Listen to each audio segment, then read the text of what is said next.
want to ask a question. How is the world supposed to be saved?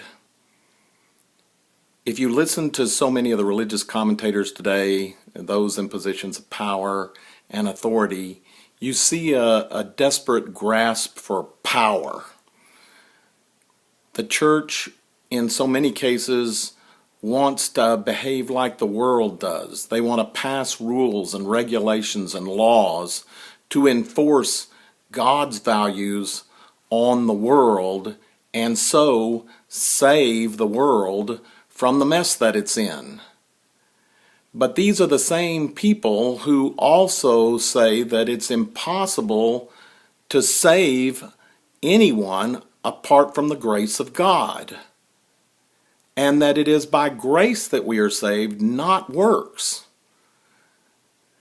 To me, this reveals just how much we've divorced and watered down the word salvation.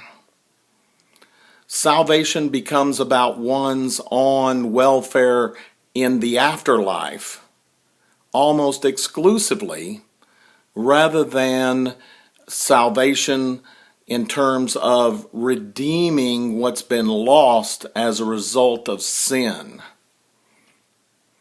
I am convinced that when we water down the word of salvation, it puts us in all kinds of positions that are so untenable.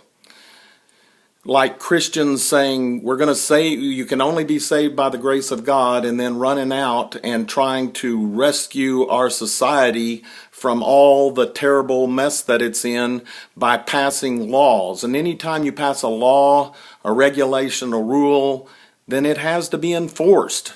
And with emphasis on the word force. Somebody has to stand behind that, and there has to be a penalty attached to that law. And those laws then become the way of changing the world. But God said that the only way to really truly change the world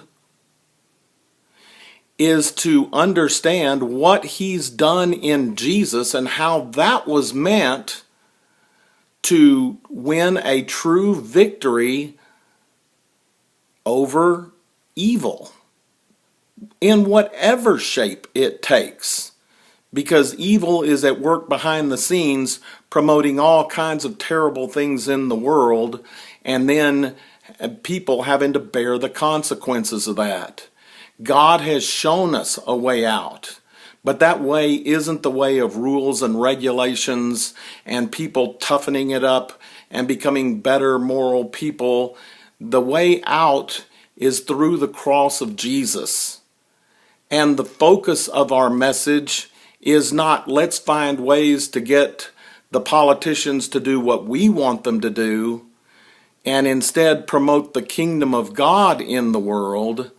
And as people give their allegiance to Jesus as a result of the grace of God that they've heard, then we can work together to shape a new world, a world that is like the one God intended. Now, I know we're never going to succeed in that completely, but it's a salvation that's based on grace rather than law.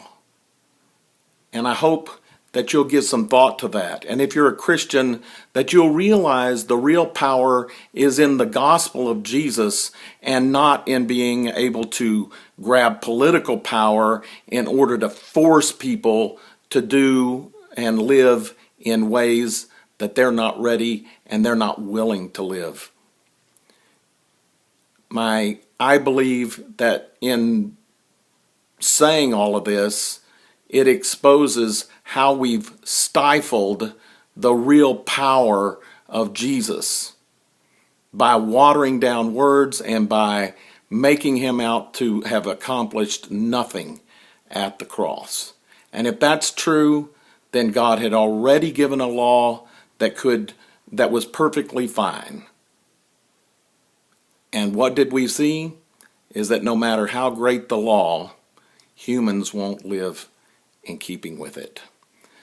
Think about this and join me as we talk about these things. My channel is called Stifling Jesus. Thank you.